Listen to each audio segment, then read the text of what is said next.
स्वागत करता हूं मैं उमराज सरदार, आप सभी का आवाज़ इंडिया के उसी बहुचर्चित शो में जिसका नाम है आवाज़ आपकी। आज वर्ल्ड वुमेंस डे, जागतिक महिला दिन है और महिला दिन के उपलक्ष्य में यहाँ पे काफ़ी सारी महिलाएं हाथ में चूड़ियाँ लेकर खड़ी है। महिलाओं को महिलाओं दिन के उपलक्ष्य में अगर आंदोलन करना पड़ रहा है तो बहुत बड़ी बात होती है। स्थिति ऐसी है कि मैत्री ग्रुप ऑफ इंडस्ट्रीज ने तकरीबन महाराष्ट्र का 2,500 करोड़ का घोटाला किया, जिसके तहत महाराष्ट्र के ग्रामीण तबके से कुछ महिलाओं को एजेंट बनाया गया और उनके तहत लोगों से डेली कलेक्शन लिया गया, मंथली कलेक्शन लिया गया और उन्हें बड़े बड़े ख्वाब दिखाया गया कि ऐसा होगा, वैसा होगा, वैसा हो गया। मंत्रियों के हाथ से सत्कार होने के बाद 2016 में वो मैत्री ग्रुप ऑफ इंडस्ट्रीज बंद हो गई और तकरीबन 2,500 करोड़ का घोटाला महाराष्ट्र में किया गया।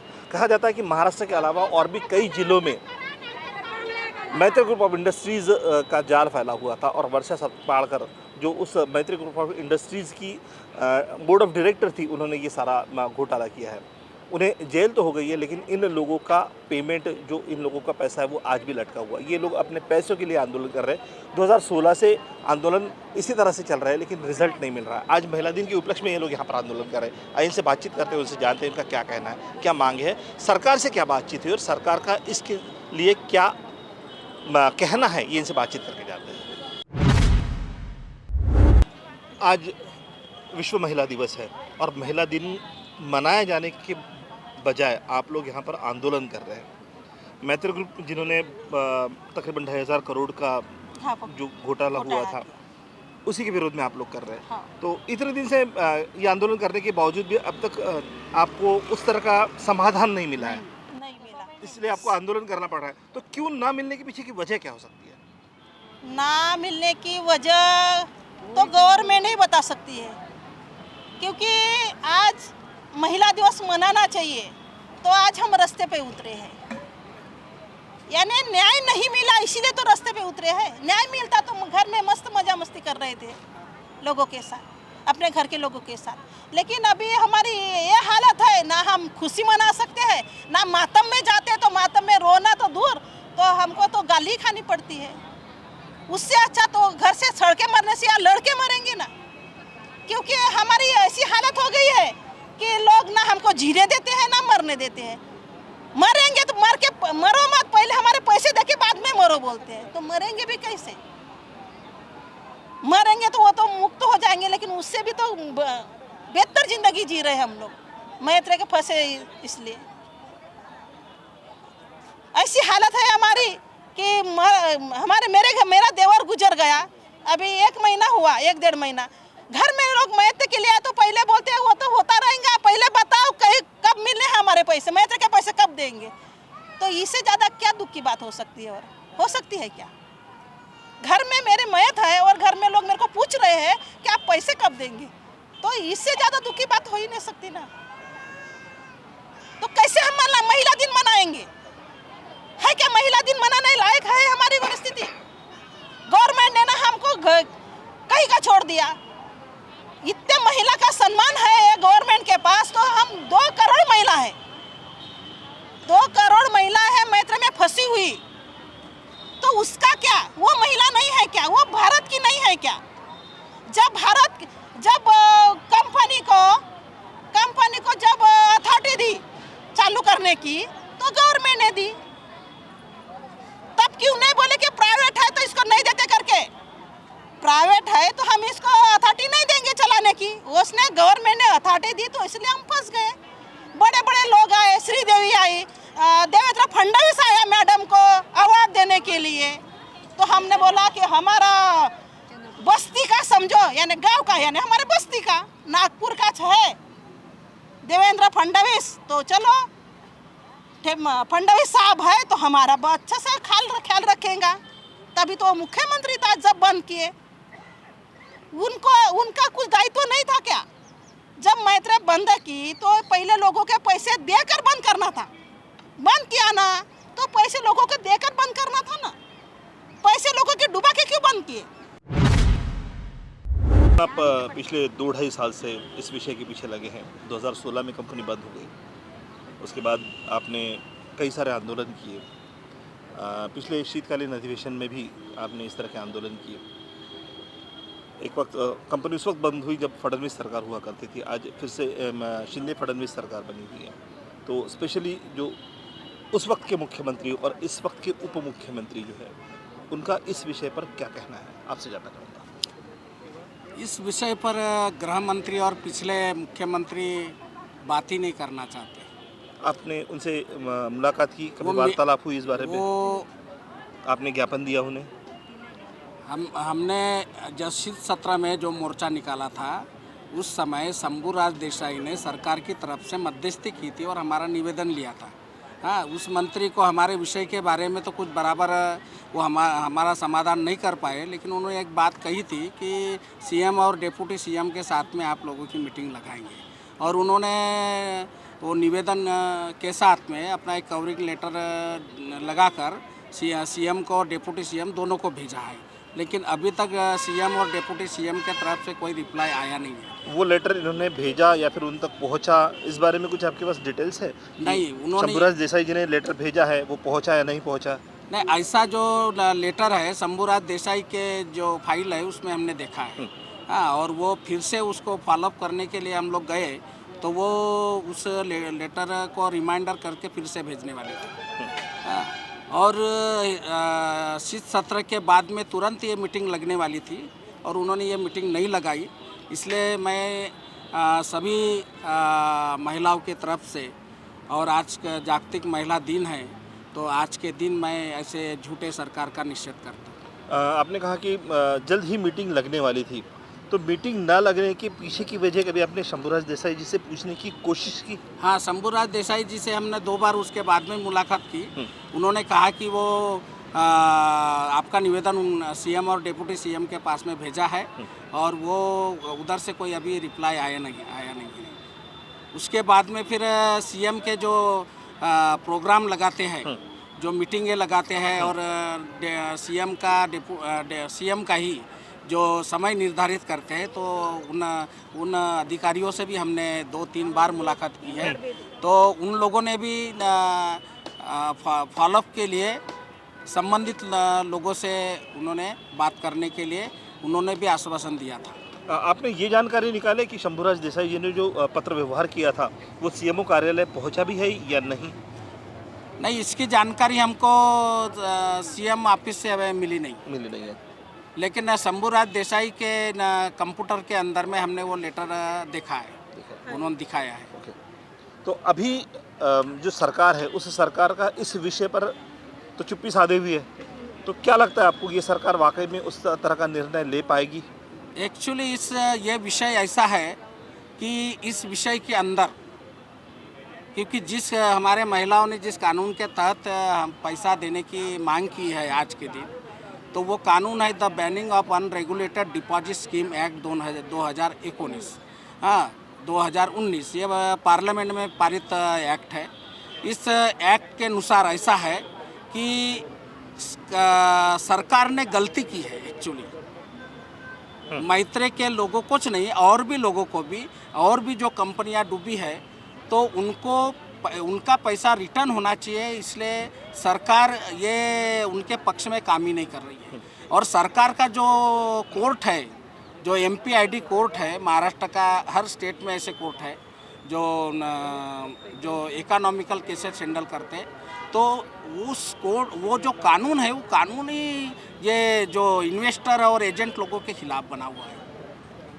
तो ना सरकार पढ़ती है, ना सरकार उसमें कुछ ढंग का अमेंडमेंट करती है, ना उसके ऊपर कोई शक्ति रखती है। अगर सरकार ने कानून बनाया है तो पढ़ के ही बनाया होगा या ऐसे ही बना दिया आपके कहने के साथ? नहीं, सरकार के अधिकारियों ने वो कानून बनाया है। हाँ, तो सरकार में जो शामिल है उनको क्या पता है उसके बारे में? उन्होंने उस बारे में स्टडी नहीं किया, ऐसा आपका कहना है? हाँ, जो सरकार है, अगले जब सीएम थे अपने देवेंद्र फडणवीस, उस समय की भी सरकार और ये भी सरकार, उन्होंने इसका स्टडी, यानी मंत्रियों ने इसका अभ्यास नहीं किया है। अधिकारियों को इसके बारे में मालूम है। अधिकारियों ने, यानी अधिकारियों का बोलने के बजाय मैं यानी ब्यूरोक्रेसी ये शब्द वापरूंगा।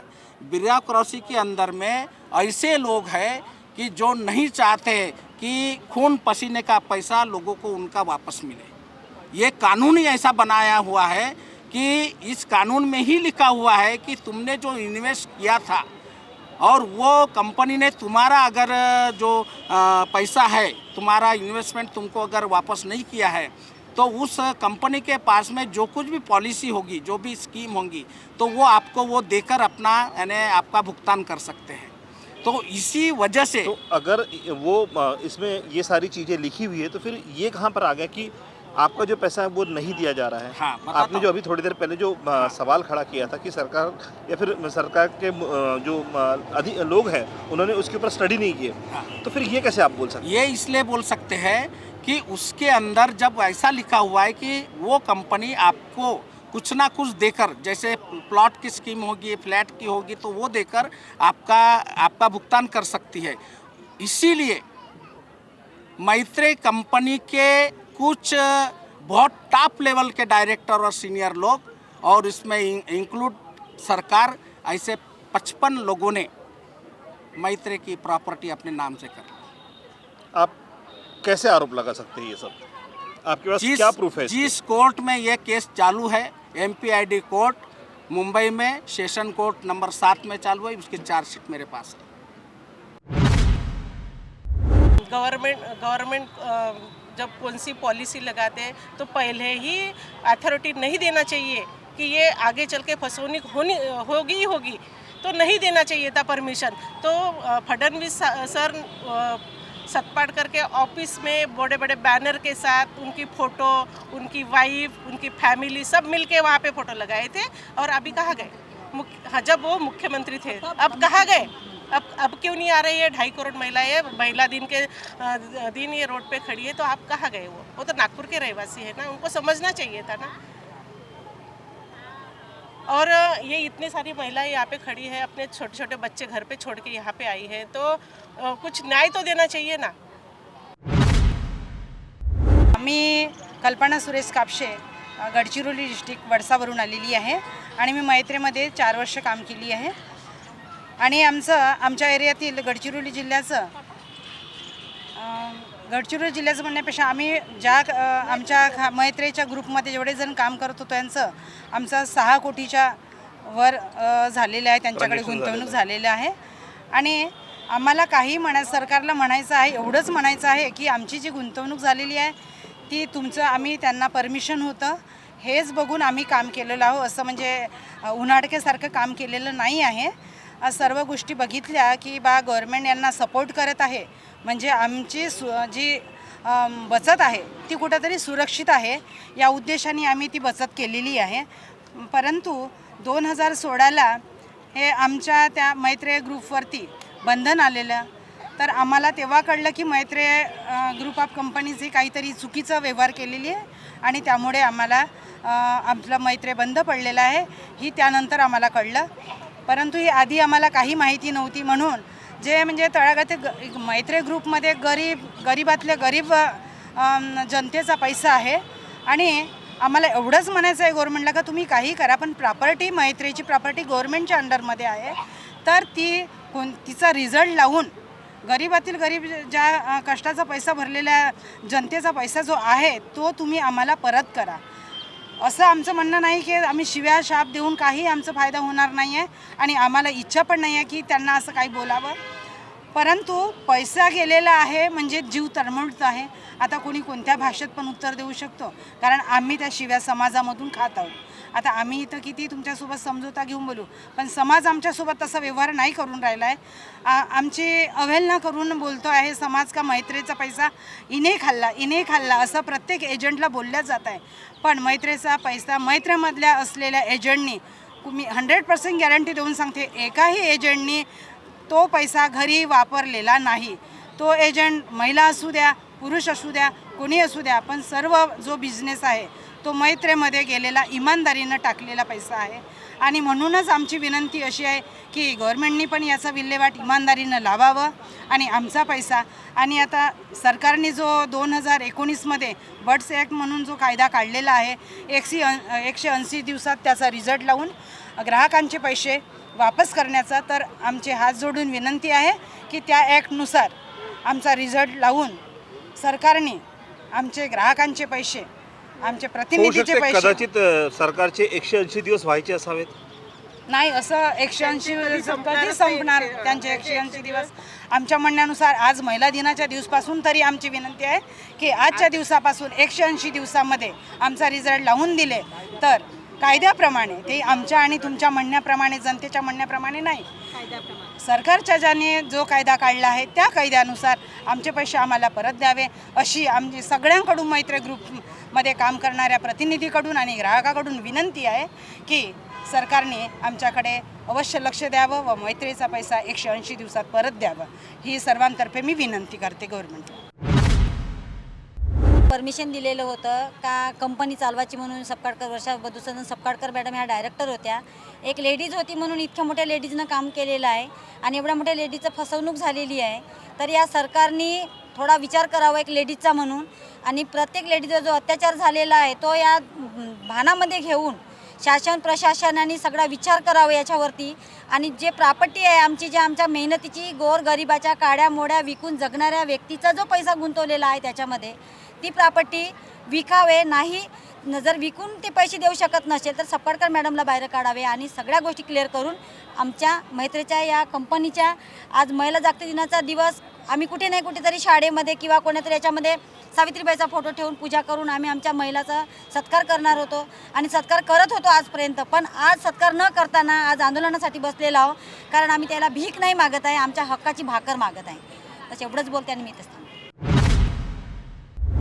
कुछ इस तरह के आरोप इन लोगों ने लगाया. आपने देखा किस तरह की मांगे इन लोगों की है. 2,500 करोड़ का ये घोटाला था मैत्री ग्रुप ऑफ इंडस्ट्रीज़ का, और 2,500 करोड़ रुपए का घोटाला होने के बाद सरकार ने वो सारी प्रॉपर्टीज जब्त तो कर ली है, लेकिन अब तक इन लोगों को कंपनसेशन नहीं मिला है. महाराष्ट्र के अलावा और भी कई राज्यों में इस मैत्री ग्रुप ऑफ इंडस्ट्री ने अपना जाल फैला के रखा था. न जाने कितने लोगों को इसके तहत इस घोटाले में शामिल किया गया, कितने लोगों का पैसा इस घोटाले में है. 2,500 करोड़ तो ये सिर्फ एक महाराष्ट्र की का अमाउंट है. मैत्री ग्रुप ऑफ इंडस्ट्रीज़ की जो वर्षा सप्तापाड़कर जो है उन्हें अरेस्ट तो किया गया है, लेकिन इन लोगों के पैसे का क्या, यह भी एक सवाल बरकरार है. कब तक इन लोगों को ऐसे ही जूझना पड़ेगा. इसी सवाल के साथ दोस्तों रुकते यही, मिलते हैं अगले एपिसोड में. जुड़े रहिए आवाज़ इंडिया के साथ और देखते रहिए आवाज़ इंडिया.